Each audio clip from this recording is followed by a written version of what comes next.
Mom, please don't come to the wedding looking like that, my son said, adjusting his cufflinks without meeting my eyes. Claire thinks you might distract from the wedding photos. I stood there in the private dining room of Bellamy's Steakhouse, my fingers still wrapped around the navy blue handbag I'd carried for nearly 10 years. Around us, crystal glasses shimmered beneath golden chandeliers. His fiancée, Claire, sat beside him in a silk ivory blouse, slowly sipping sparkling water like she hadn't just watched the ground open beneath me. For a moment, I honestly thought I'd misheard him. "I'm sorry?" I asked quietly. Daniel sighed the same weary sigh he used as a teenager when I embarrassed him by cheering too loudly at baseball games. "It's not personal, Mom. We just want the wedding to look elegant. Maybe it's better if you skip the ceremony and come to a small brunch later. Claire says the professional photos are forever." Forever. I'm glad you're here. Follow my story until the end, and comment where you're watching from, because I learned that humiliation can travel farther than love ever did. The table went silent except for the soft clink of Claire's manicured nails against her glass. I was 68 years old. A widow for 6. I had spent 38 hours a week for most of my life working as a school secretary, then another 20 raising Daniel alone after his father died from colon cancer. I skipped vacations. Sold my wedding jewelry to help with his college tuition. Took early retirement just to help cover the down payment on the very condo where he proposed to the woman now studying me like expired furniture. And here I was. Too ugly for the wedding. I looked down at my reflection in the polished silverware. My silver hair was freshly styled. My lavender blouse was pressed. The pearl earrings my late husband gave me on our 25th anniversary still rested against my neck. Ugly. Not old. Not tired. Not inconvenient. Ugly. Claire finally leaned forward, her voice syrupy and sharp. "We just think everyone should match the aesthetic." The aesthetic. As though motherhood could be edited out like poor lighting. Daniel nodded once, relieved she'd said what he couldn't. I could have cried. Could have begged. Could have reminded him who sat beside his hospital bed when he broke his arm at 12. Who worked double shifts so he could attend law school. Instead, I smiled. A small one. Calm enough to make Claire uncomfortable. "Of course," I said, setting my napkin beside my untouched salmon. "You should both have exactly the wedding you deserve." Then I stood, picked up my purse, and walked out without another word. They thought I was defeated. What my son didn't know was that by morning, I was going to make one phone call that would ensure he'd remember his mother's face for the rest of his life. I drove home that night with both hands gripping the steering wheel so tightly my knuckles ached. The November air in Columbus had turned sharp, and thin rain tapped against my windshield in uneven rhythms, but I barely noticed. My mind kept replaying Daniel's words over and over, each one landing harder now that the shock was wearing off. "Your face will distract from the photos." At every red light, I saw him as a little boy instead. Gap-toothed. Bright-eyed. Running into my arms after first grade with a crooked construction paper crown on his head because he'd been named kindest classmate. Back then, he used to tell people I was the prettiest mom in the world.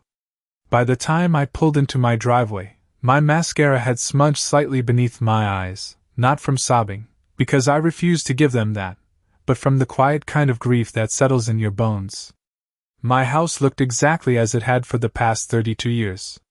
White shutters. A maple tree Daniel planted in 3rd grade now towering over the front lawn. The porch light still on, because I'd left it burning out of habit. For the first time, it didn't feel comforting. It felt like a museum dedicated to a woman my son no longer valued. Inside, everything was painfully familiar. The framed kindergarten photo in the hallway. Daniel's college graduation portrait above the fireplace. The wedding scrapbook from my own marriage sitting on the bookshelf, spine-worn from years of hopeful nostalgia. I set my purse down carefully. Then I took off the pearl earrings. Robert had given them to me 25 years after standing barefoot beside me on a Florida beach, promising I'd never face life alone.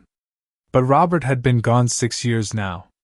And tonight, Even surrounded by memories, I had never felt more abandoned.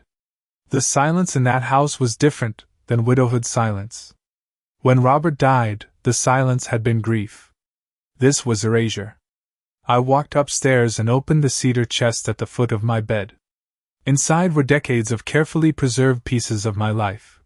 Daniel's handmade Mother's Day cards, report cards, his first baseball glove, and beneath them all, my checkbook ledger. I sat on the edge of the bed and stared at the numbers. Venue deposit, $18,000. Catering contribution, $7,500.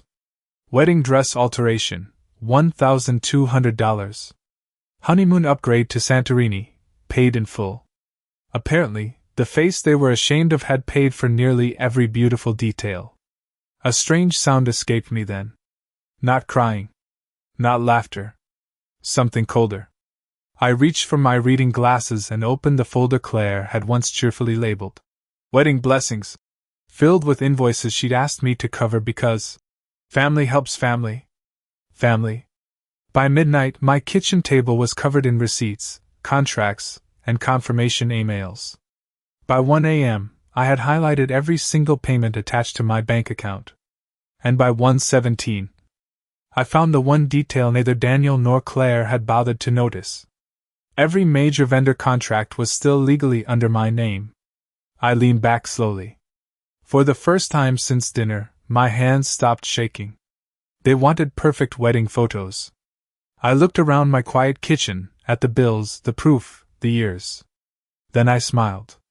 Because by sunrise, their perfect day was going to need a brand new aesthetic. At 7:03 the next morning, I was already dressed. Not in grief. Not in heartbreak. In navy slacks, a cream sweater, and the same pearl earrings I'd nearly packed away the night before. I made coffee. Strong. Black. The way Robert used to tease could wake the dead. Then I sat at my kitchen table with my payment folder, my reading glasses, and 38 years of learning something women my age were rarely given credit for. How to survive disappointment quietly. The first call was to Rosewood Gardens, the luxury venue Claire had chosen because it felt like old money elegance. I remembered that phrase clearly. She'd said it while I stood beside her holding my credit card. "Good morning, this is Eleanor Whitmore," I said calmly when the event coordinator answered. "I need to review the authorization permissions on the Hawthorne wedding this Saturday." A pause. Keyboard clicks. "Yes, Mrs. Whitmore. You are listed as the primary financial contract holder." Primary. Not Daniel. Not Claire. Me. "I'd like to remove all optional enhancements effective immediately." Another pause. "Optional enhancements?" "Yes," I said, glancing at my notes. "The imported peonies. The Swarovski crystal table runners. The string quartet. Champagne tower. Horse-drawn carriage. Ice sculpture. Bridal suite upgrade." Silence.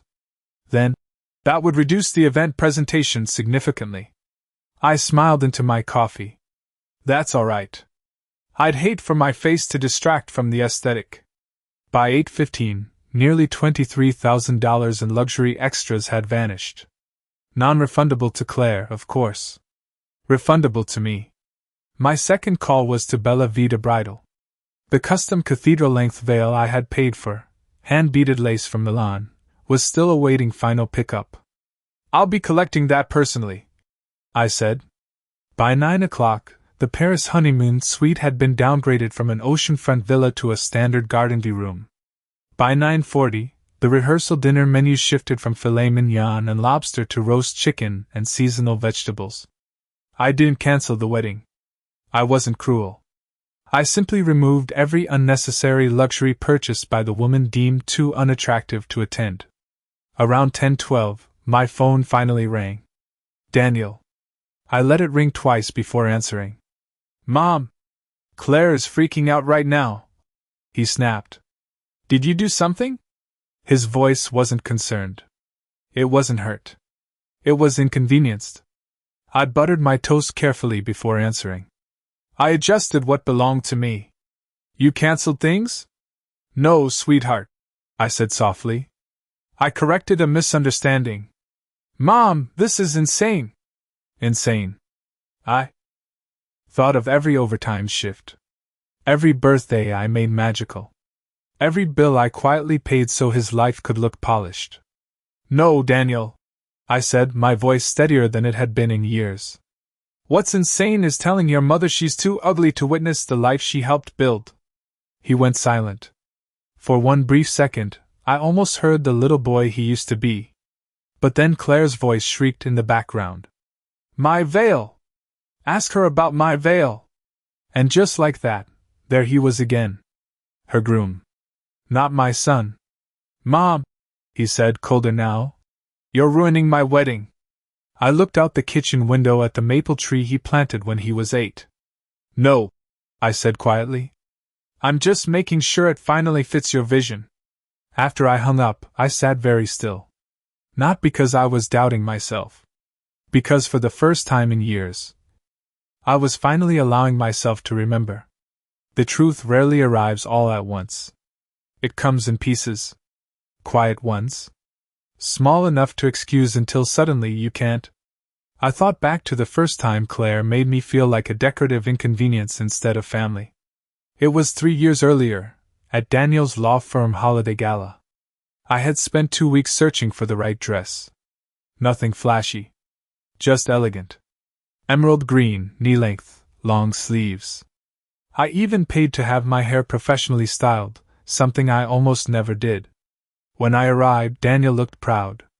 Claire did not. She kissed my cheek and smiled that polished smile of hers. Oh, Eleanor, she said lightly. You look so festive. Festive. Not beautiful. Not lovely.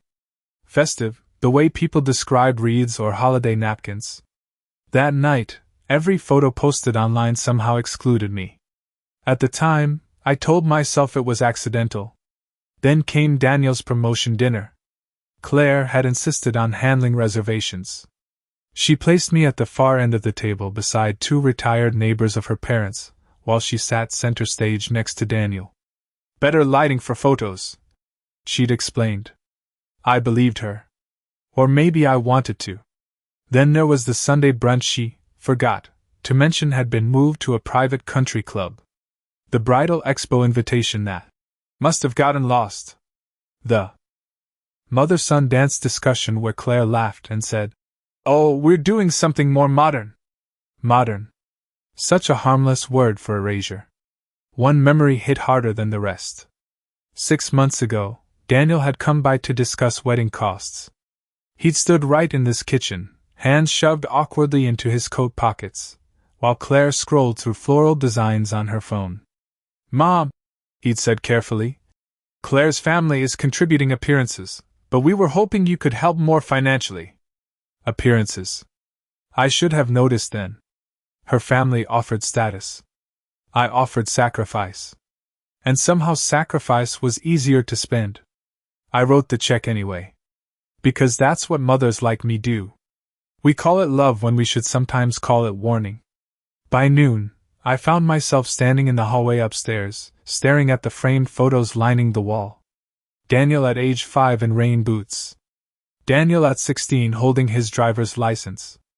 Daniel graduating law school, tears in his eyes, hugging me so tightly I could barely breathe. Couldn't have done it without you, Mom. I touched that frame longer than the others. Maybe he meant it then. Maybe people don't become cruel overnight. Maybe they become comfortable. Comfortable letting someone else rewrite their loyalties. Comfortable choosing convenience over character. By late afternoon, my doorbell rang. I already knew who it was. Claire stood on my porch in designer sunglasses, though the Ohio sky was gray and threatening rain. For once, she wasn't smiling. I opened the door slowly. Claire stood there in 4-inch heels on my welcome mat, clutching a leather handbag so tightly her knuckles had gone pale. Her perfectly curled blonde hair was slightly windblown, and despite the oversized sunglasses, I could see the fury underneath. She looked less like a bride, and more like someone watching her reflection crack. Eleanor, she said, her voice clipped and sharp. We need to talk. Not Mrs. Whitmore. Not Daniel's mother? Certainly not anything warm. Just Eleanor. I stepped aside without a word.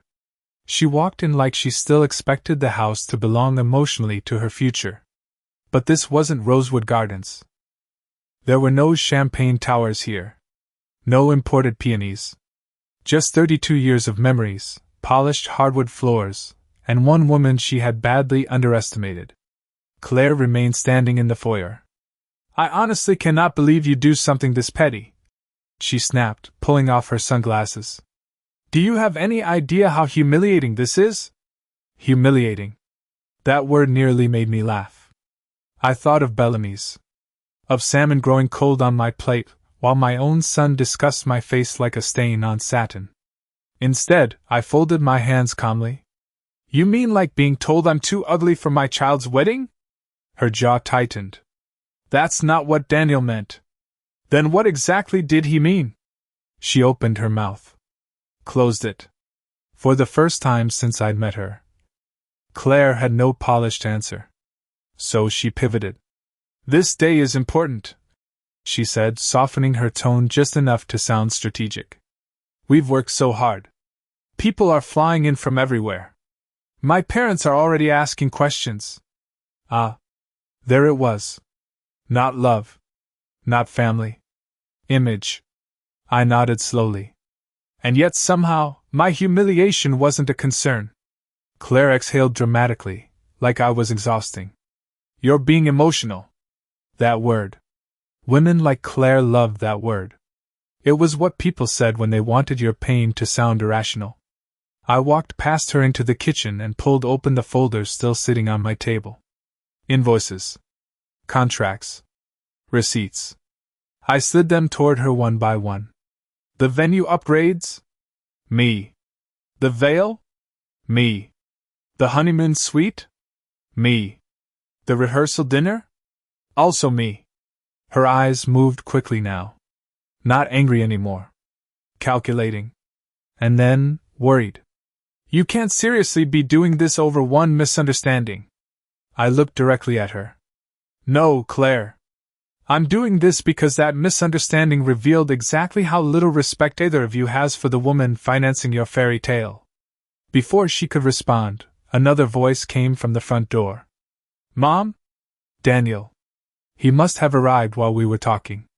He stepped inside looking exhausted, tie loosened, phone still in hand. For a moment, standing there in my hallway beneath his childhood graduation photo, he looked almost human. Again. Can we please just fix this? He asked. Fix this. Like this was about flowers. Like this was about a veil. Not betrayal. I studied his face carefully. The same blue eyes I once kissed goodnight. The same brow I pressed cool washcloths against during fevers. Then I noticed what was missing. Not remorse. Not shame. Fear. Not of losing me. Of losing the wedding Claire had designed. And suddenly, everything became painfully clear. My son hadn't come to save our relationship. He'd come to save the aesthetic. I took a slow breath. Then I gave them both the first real condition I'd had yet. If I'm too ugly to attend, I said calmly, then perhaps my money shouldn't be pretty enough to spend. The room went so quiet after I said it, even the grandfather clock in the hallway suddenly sounded louder. Tick. Tick. Tick. Claire's face changed first. Not sadness. Not guilt. Panic. Because for the first time, she understood something women like her often learn too late. Elegance is expensive, and pride doesn't pay deposits. Eleanor, she said carefully, her voice lowering into something almost sugary. I think we all said things we didn't mean. We. Funny how cruelty becomes communal when consequences arrive. Daniel stepped forward then, running a hand through his hair the way he used to before exams. Mom, come on. You know Claire's stressed. Weddings are intense. She didn't mean it like that. I looked at him for a long moment. At 68, you learn there are moments that divide your life into before and after. This was one of them. Because Daniel wasn't defending me. He wasn't horrified. He was negotiating. As if my dignity was just another vendor issue to smooth over before Saturday. Didn't mean it like what? I asked quietly. Like I'm too ugly for your wedding photos? Help me understand which part was unclear. His mouth opened. Nothing came out. Claire crossed her arms. You're twisting this. No, I said, calmer than ever. I'm repeating it. Daniel's shoulders dropped. For one flicker of a second, I saw embarrassment. But not the right kind. Not embarrassment for hurting me. Embarrassment that this had become inconvenient. Okay, he said finally, exhaling hard. What do you want? There it was. The question that told me everything. Not, how do I fix this? Not, how do I make this right? What do you want? Transactional. Practical. Hollow. I thought about all the years I'd wanted so little. A phone call. Respect. A seat at the table. A son who remembered. I folded the invoices neatly and placed them back in the folder. What I want, I said, is simple. They both stared. I want the truth. Claire blinked. Daniel frowned. The truth? He repeated. Yes. I stood straighter then, surprising even myself. I want you both to say it plainly. Right here. Was I excluded because of my age, or because Claire decided I didn't fit the image she wanted? Claire's lips parted, but Daniel answered first. Mom, no. Don't mom me. My voice didn't rise. It didn't have to. You've had days to protect her feelings. You can spend 1 minute telling the truth. His silence said enough. But silence, after a lifetime of sacrifice, can become its own confession. Claire finally spoke. We just wanted everything to feel refined. Refined. Such a polished word for cruelty. I nodded slowly, as though she'd confirmed a business arrangement. I see. And I did. This was never about my hairstyle. My dress. My wrinkles. It was about optics. I reminded her that Daniel came from struggle. From overtime paychecks. From thrift store school clothes. From a widowed mother who worked through migraines and grief. I was living proof that his polished new life had humble beginnings. And Claire didn't want humble in the frame. For a moment, no one spoke. Then I walked to the entry table, opened the small drawer, and pulled out something Daniel hadn't seen in years. His father's handwritten letter. The one Robert wrote before he died. I held it carefully. Your father once asked me to protect this family, I said. I don't think either of you realized. That includes protecting it from becoming morally bankrupt. Daniel's face finally changed then. Because some things cut deeper than cancelled flowers. And for the first time since Bellamy's, my son looked ashamed. Daniel didn't reach for his father's letter. He just stared at it. At the familiar Navy stationery. At Robert's handwriting. At the folded crease worn soft by years of being opened on nights when I needed to remember who I used to be before grief made everything feel uncertain. Claire, however, looked annoyed. Not reflective. Not humbled. Annoyed. As though this entire moment had become an unnecessary emotional detour from seating charts and floral disasters. Daniel, she said sharply, we do not have time for this. That sentence. So simple. So revealing. Not, this family matters. Not, let's fix this. Just time. As though integrity were an optional delay. Daniel's jaw tightened, and for the first time since they stepped into my house, I saw something unexpected. Not courage. But conflict. Because standing in that hallway, beneath framed photos of Little League trophies and Christmas mornings, he wasn't just Claire's groom anymore. He was also Robert's son. And Robert had been many things, stubborn, proud, occasionally impossible, but shallow was never one of them. Claire, Daniel said quietly. Stop. She froze. I did too. It wasn't loud. It wasn't dramatic. But it was the first time he had interrupted her instead of me. Claire gave a brittle laugh. Excuse me? He rubbed his forehead. Just stop for a second.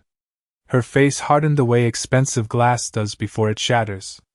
You're seriously doing this now? No, he said, looking around the house slowly, at the staircase he used to slide down in socks, at the dining room where I'd hosted every birthday he ever had. I should have done this sooner. I said nothing. When people finally confront themselves, silence is often more powerful than commentary. Daniel turned to me then, and his voice lost something I hadn't realized I'd been mourning. Performance. Mom! I was wrong! The words were quiet. Uneven. Real. Claire immediately stepped in. Daniel, don't. But he kept going. No, he said, firmer now. She deserves to hear this. Deserves. Such a small word. It nearly broke me. He looked down, ashamed. I let things go too far. I kept telling myself it was easier not to argue, easier not to make wedding planning harder, easier to keep everyone happy. He swallowed. But I wasn't keeping everyone happy. I was sacrificing you because I assumed you'd forgive me. There it was. Not cruelty born from hatred. Cowardice born from certainty. The certainty that mothers endure. That mothers understand. That mothers stay. And sometimes, that certainty becomes its own kind of betrayal. Claire stepped back as though he'd slapped her. Oh my God! She whispered. So now this is my fault? Daniel closed his eyes. No, he said. It's mine. I hadn't expected tears. I hadn't expected shouting. But Claire's silence after that was louder than either. Because she wasn't losing an argument. She was losing control. Then Daniel looked at me, not at my wrinkles, not at my silver hair, not at the woman who no longer matched the wedding aesthetic. He looked at his mother. And for the first time in a very long while, he actually saw me. I don't care about the flowers, he said. Claire's head snapped toward him. I don't care about the carriage, the ice sculpture, or the stupid imported peonies. Daniel, I care that Dad would be ashamed of me right now. That landed on all of us. Especially me. Because Robert had always believed character was what remained after image burned away. And standing there, watching my son finally step out from behind convenience, I realized something unexpected. This wasn't the end of my pain. But it might just be the end of his illusion. Claire left my house without another word. Not because she was suddenly respectful. Because some exits aren't graceful, they're strategic. She grabbed her handbag, muttered something about needing air, and disappeared into the cold Ohio afternoon, her heels striking my front porch like punctuation marks at the end of a sentence she never thought would turn against her. Daniel didn't follow her. That, more than his apology, told me this was real. For years he had chased after tension, smoothing it over, patching discomfort with silence. But this time, he stayed. The front door clicked shut. And for the first time in what felt like forever, it was just me and my son. Not bride. Not image. Not expectations. Just truth. He sat down heavily at the kitchen table, the same oak table where he'd once done third grade spelling homework while I packed bologna sandwiches for school lunches. Funny how life circles back to the places where love first lived. I don't know when I became this person, he said quietly. I believed him. Because people rarely notice the exact moment they start betraying themselves. It usually happens gradually, one compromise at a time. I poured him coffee without asking. No sugar. Still the same. You didn't become him overnight, I said, sitting across from him. You became him every time you chose comfort over character. He nodded slowly, like each word belonged somewhere painful. I thought keeping Claire happy meant avoiding conflict, he admitted. Every time she said something small, about your clothes, your hair, your age, I told myself it wasn't worth fighting over. Small. That word again. I looked around my kitchen, the chipped ceramic cookie jar, Robert's old reading glasses still sitting near the window, the magnets from family vacations we could barely afford. Nothing about motherhood had ever been small. Not the sacrifices. Not the overtime. Not the years. Daniel, I said softly, the biggest mistakes in families are almost never giant betrayals in the beginning. They're small permissions. He looked up. I continued. You gave someone permission to diminish me, piece by piece, until one day, even you forgot who I was. That one stayed with him. I could see it. Because his eyes filled then, not performatively, not dramatically. Honestly. I'm sorry, Mom. This time, it sounded different. Not polished. Not rushed. Not spoken to end discomfort. Spoken because he finally understood the damage. I reached for Robert's letter and unfolded it carefully. My husband's handwriting was steady, strong, familiar. I had memorized parts of it after his funeral, but one line always stayed closest. Raise him to be the kind of man who protects the people who loved him before the world taught him vanity. Daniel read it twice. Then a third time. And when he finally looked up, he was crying. Not loudly. Just enough. I forgot him, he whispered. No, I said. You forgot yourself. That distinction mattered. Because forgetting your father could feel permanent. Forgetting yourself, that meant there was still a way back. Outside, snow had started falling lightly across the maple tree in the yard. Inside, my son sat in the house built by sacrifice, staring at the truth like it was both a punishment and a gift. Then he asked the one question that told me my little boy wasn't entirely gone. What do I do now? I looked at him carefully. And for the first time since Bellamy's, I didn't answer as a wounded mother. I answered as the woman who survived him.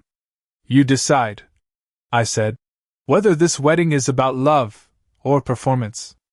And for once, Daniel understood those were not the same thing. Daniel left just before sunset. Not in anger. Not in confusion. In silence. The kind of silence that comes when a person finally realizes they've been standing on the wrong side of themselves. I watched from the front window as he walked slowly to his car, shoulders heavier than when he arrived.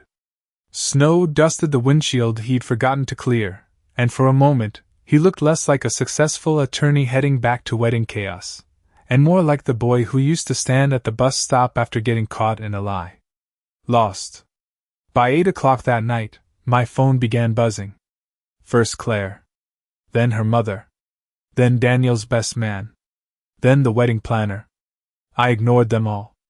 Not because I was bitter. Because for decades, I had answered everyone immediately. Mothers do that. We fix. We soothe. We rescue. But there comes a point when constantly saving others becomes the very thing that teaches them you'll survive being wounded. At 9:14, Daniel finally texted. I canceled tonight's rehearsal dinner. I need time to think. I stared at the screen for a long while. Claire had probably called that unforgivable. Her parents likely called it humiliating. The guests might call it dramatic. But I called it something else. The first honest decision my son had made in years. The next morning, Columbus woke beneath a pale gray sky and fresh snow. Wedding day. For the first time since this nightmare began. I felt calm. Not victorious. Not vindictive. Clear. I woke early, made oatmeal, fed the birds outside Robert's old workshop window, and wore my lavender blouse again. Not because I was trying to prove anything. Because I liked it. At 10:32 a.m. my doorbell rang. Daniel stood there alone. No tuxedo jacket. No polished smile. No Claire. Just my son, holding a garment bag in one hand and a small white florist box in the other. Inside the box were peonies. Not imported. Simple local winter peonies. Soft white. My favorite. I remembered, he said quietly. 3 words. But motherhood teaches you, sometimes the smallest repairs cost the most courage. What's this? I asked. He looked down. I called Rosewood this morning. A pause. I told them there would be changes. My heart didn't race. It steadied. What kind of changes? He exhaled. The mother-son dance is back. I said nothing. The front row seat is yours. My fingers tightened slightly around the door frame. And the photographer has one instruction before anything else. He swallowed hard. To make sure the first portrait is with the woman who made the wedding possible. I closed my eyes then. Not because the pain disappeared, but because for one fragile moment, it softened. Claire? I asked carefully. His face answered before his mouth did. She said I was ruining her vision. Vision. Such a dangerous word when it sees only surfaces. And what did you say? For the first time in years, Daniel smiled in a way that reminded me of scraped knees, graduation hugs, and better days. I told her if my mother doesn't belong in that vision, either do I. The world didn't stop. No music swelled. No miracle erased what happened. But standing there on my porch, with snow falling softly and peonies trembling in winter air, I realized something. Sometimes love doesn't return as apology. Sometimes it returns as correction. Daniel held out the garment bag. Inside was a new dress. Elegant. Deep sapphire blue. Not chosen by Claire. Chosen by him. I was wrong, he said. But if you'll still come, I'd be honored to have my mother at my wedding. I touched the fabric carefully. Then I looked at my son, not the man who failed me at Bellamy's, but the one standing here now, trying to become better. And this time, when I smiled, it wasn't a warning. It was an answer. I wore the sapphire blue dress. Not because I needed redemption. Not because elegance would somehow erase Bellamy's or Claire's cruelty. But because when I looked in the mirror that morning, I didn't see an ugly woman. I saw survival. The dress fit beautifully. Soft across the shoulders, modest at the waist, graceful without apology. Daniel had remembered my size almost exactly, though I noticed his hands shaking slightly when he zipped the garment bag closed before we left. That mattered more than perfection. By noon, Rosewood Gardens looked different. Still beautiful, but quieter. Gone were the crystal excesses, the towering champagne display, the imported arrangements Claire once insisted were essential. In their place were winter roses, candlelight, evergreen garlands, and something far rarer than luxury. Honesty. Guests noticed, of course. I heard whispers the moment Daniel and I entered. Wasn't there supposed to be a carriage? I thought her family paid for something grander. Why does the groom look so serious? But gossip has never frightened a woman who has already survived humiliation. Daniel offered me his arm. And this time, he looked proud. Not performative. Not staged. Real. The ceremony hadn't started yet, but one thing had already changed completely. Claire. She stood near the bridal suite doors in designer satin and visible fury, her bridesmaids orbiting around her like nervous satellites. Even from across the hall, I could feel it. She wasn't grieving romance. She was grieving control. When she saw me beside Daniel, in sapphire blue, pearls, and dignity, her expression hardened so quickly it almost startled me. She marched toward us, bouquet trembling. "What is this?" she hissed. Daniel didn't flinch. "This is my mother." Claire lowered her voice. "You cancelled half my wedding." "No," he said evenly. "I removed everything built on disrespect." I watched her carefully then. For all her obsession with appearances, no one had prepared her for what happens when the person funding the fantasy stops playing along. "You're embarrassing me," she snapped. And there it was again. Image. Always image. Daniel's jaw tightened. "No, Claire.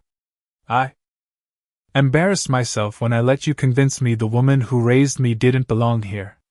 That landed harder than any public scene. Because truth, spoken plainly, often cuts deepest. Around us, conversations quieted. Not completely. But enough. Enough for people to notice. Enough for Claire's carefully curated narrative to crack. Her mother approached then, pearls tight around her neck, smile brittle. "Perhaps we should discuss this privately." But I surprised even myself. "No," I said calmly. "Public humiliation seems to be the family theme. Silence. Sharp. Immediate. I didn't raise my voice. Didn't need to. Claire stared at me like she was seeing me clearly for the first time, not as an aging inconvenience, but as a woman who could no longer be edited out. Then something unexpected happened. The wedding planner approached with a clipboard and gentle urgency. "Mrs. Whitmore," she said, "your son requested one adjustment to the ceremony program." She handed me the updated card. At the very top, just beneath Daniel and Claire's names, one new line had been added.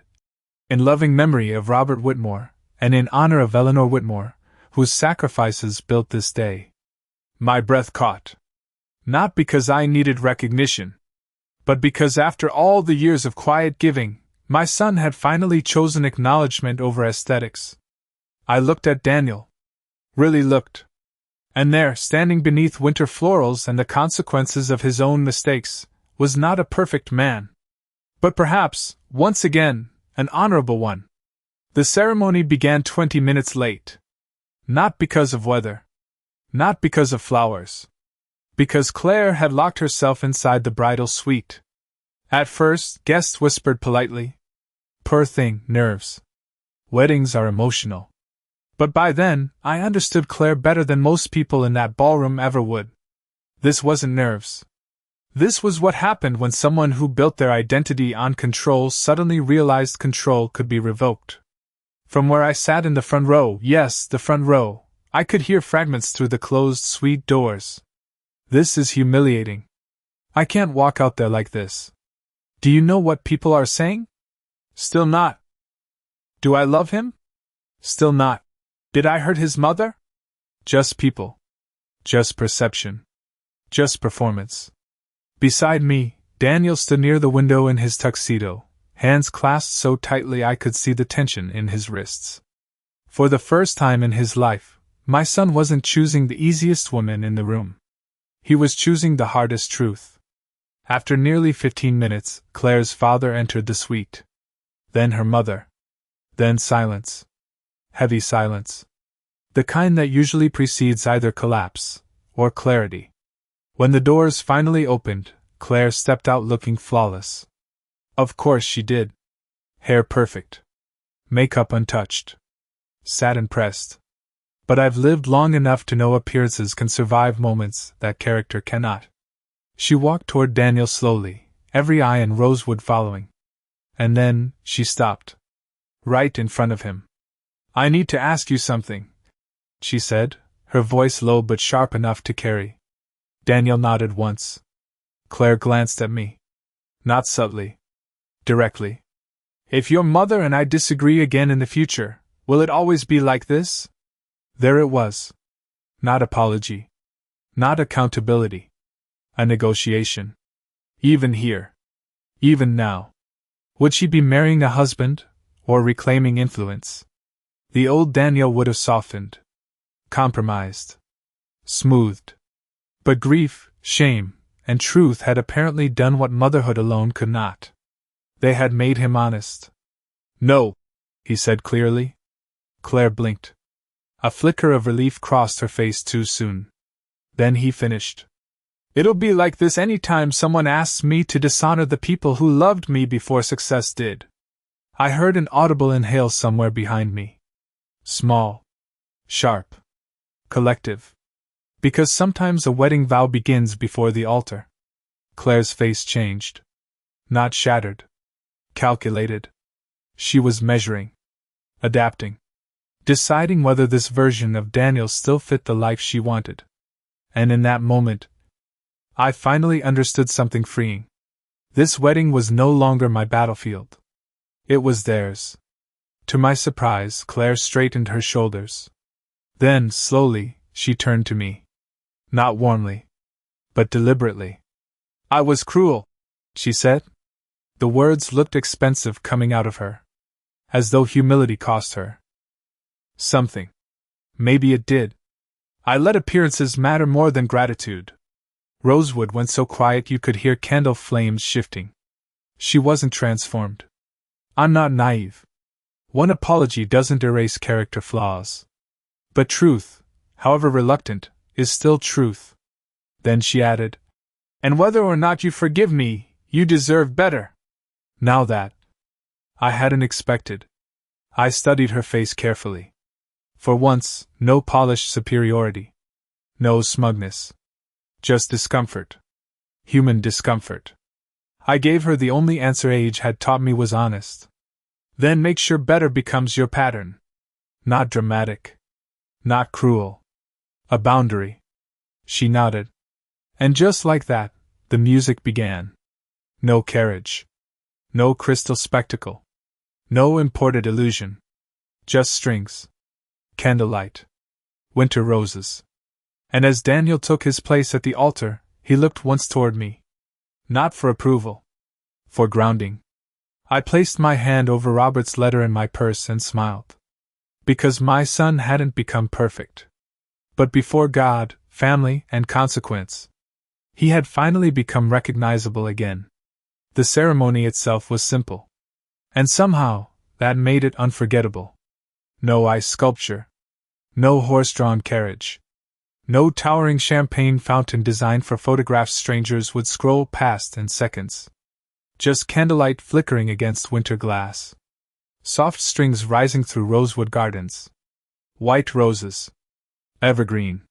Snow falling gently beyond the windows like heaven had decided subtlety was enough. I sat in the front row, sapphire blue draped across my lap, Robert's letter tucked safely inside my purse, and for the first time since Bellamy's, I didn't feel ugly. I felt seen. Daniel's voice shook slightly during his vows. Not because he doubted marriage. Because he finally understood what vows cost when character is required. And Claire, to her credit, spoke differently too. Not polished. Not performative. Careful. Like someone learning that love built only for display will eventually collapse under real life. When the officiant pronounced them husband and wife, the room stood in applause. I stood too. Not because the day had been flawless, but because broken things had been acknowledged before they were blessed. At the reception, Daniel walked straight to me before greeting almost anyone else. Not investors. Not colleagues. Not Claire's parents. Me. He took my hand, led me to the dance floor, and as the band began playing, "What a Wonderful World," the same song Robert and I danced on our 25th anniversary, my son placed one hand carefully at my shoulder and whispered something I will carry for the rest of my life. I forgot who taught me how to love. No grand speech could have matched it. We danced slowly beneath golden lights, surrounded by guests who now understood exactly who I was. Not an embarrassment. Not a distraction. A foundation. And for once, the photographs reflected that. Later that evening, the photographer pulled me aside near the memory table where Robert's framed picture stood between candles. "I've photographed over 200 weddings," she said softly. "I've never seen a groom fight harder to become the man his mother already believed he could be." I looked at Robert's photo then. At that familiar crooked smile. And in the quietest way, I felt him. Not in grief. In peace. Months passed. Daniel changed, not instantly, because real change rarely happens in one dramatic day, but consistently. He called more. Visited without obligation. Listened better. And Claire? She surprised me. Not by becoming perfect, but by becoming aware. She began showing up. Asking. Learning. Sometimes growth looks less like apology, and more like repetition. Mother's Day arrived 6 months later. No brunch exclusion. No aesthetic conversation. Just a handwritten card left on my porch beside fresh peonies. It read, "Thank you for refusing to let us become people unworthy of family." No signature needed. I knew. I still keep it in my cedar chest. Right beside Robert's letter. Because life taught me something at 68 that beauty never could. Wrinkles do not make a woman less worthy. Age does not erase sacrifice. And the face my son once feared would ruin his wedding photos became the one he was proudest to stand beside. He wanted a perfect wedding. In the end, I gave him something better. A marriage that began with truth. and one last smile. That didn't destroy him. It reminded him who he was.